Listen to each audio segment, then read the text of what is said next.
postoji narodna izreka 13 prase. Ali međutim naša krmača oprasila je 15 prasića i kako nije imala dovoljno sisa, ova dva prasića su nam postali kućni ljubimci. Oni su, jedno je muško, jedno žensko i zovu se Gile i Cica. Mi imamo dve krmače koji su hibridne i daju više prasića nego što imaju sisa. Zato su oni ispali višak i zato ih ja čuvam sada u kući kao ljubimce, zato što nije imala sisa za njih. U mleko se ne razumem toliko, ali ipak mislim da je svinjsko mleko bolje nego kravlje za njih. Ali šta ćemo sad? Tu je šta je. Moramo nekako da ih iščuvamo. Ajde Gile. Ovako ih hranimo. Sipemo mleko u bočicu i dajemo im da sise. Zato pošto nemaju dovoljno. Naša krmača nema dovoljno sisa.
Eto, to je za jedan njihov obrok dovoljno. Kada se njihov obrok završi i kada im se dlaka ovako nadigne, mi moramo da im uključimo sjelicu, jer je njima hladno i ono se poznaje po ovoj dlaki kada se ona uzdiže na gore. Ovo je muškarac i zove se Gile, a ovo je ženka, ona je Cica. Ja praktikujem sve što je za njih potrebno i pazim da im je uvek toplo i da nikad nije hladno.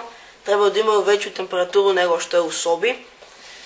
Naš tata se ljuti, ali ipak ja sam uporan i želim da ih iščuvam. Žao mi ih je zato što nisu imali dovoljno sisa na našoj krmači. I oni porašće jednog dana pa će i oni da iščuvaju svoje prasiće. Da će Bog.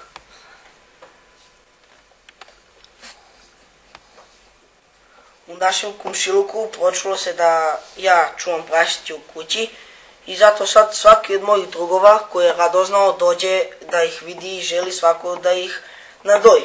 Ali međutim ja to njima ne dozvoljavam jer oni ih usipaju i oni počnu da se peruta. Evo vidite ovdje kako se peruta njihova koža. Mi moramo svakog drugog dana da im zamenjujemo slamu jer oni često mokre i osjeća se neprijatan miris. Mama poneki put kada osjeti ona se ljuti i dere se, ali ja ne dozvoljavam da se to dogodi. Zato im ja to sve lepo zamenim, očistim im i oni poslije ne osjeća se nikakav neprijatan miris, niko se ne žali. Međutim, pored njih ja uopšte nisam loš učenik u školi. Tokom raspusta ja sada pročitam nešto, poigram se malo sa njima, poigram se i sa društvom u međuvremenu, ali više obraćam pažnju njima i tako. Da nije bilo mene, nije bi sad bilo i njih. To je kao da im dajete život, kao ne znam kako da objasnim, ali ipak da im nisam pomogao, oni sad ne bi bili živi, ko zna gde bi završili. Njihova rasa je Piatren, oni su sortne svinje, više idu na meso nego slaninu, nemaju masti i one su toliko nežni i toliko su pažljivi, ne prljaju se mnogo. Tako da samo treba mala briga oko njih i sve bi bilo super. Mogu da budu i velike svinje, čak da iščuvaju prasiće, ako ih lepo čuvate.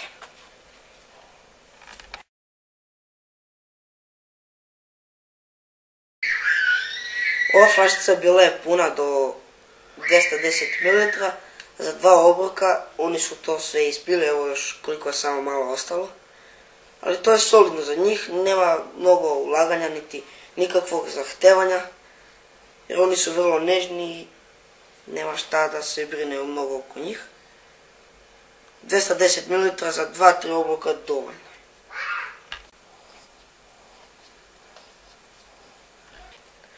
Ovih dana, juče i danas, morao sam da im često uključujem sjelicu, jer primetim da im je hladno i oni se tresu, pa sam morao da uključujem češće sjelicu u toku dana.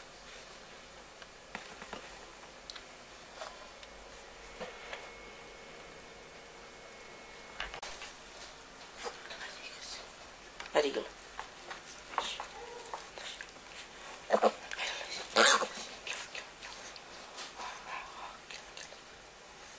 Ajde, gledaj. Spoj.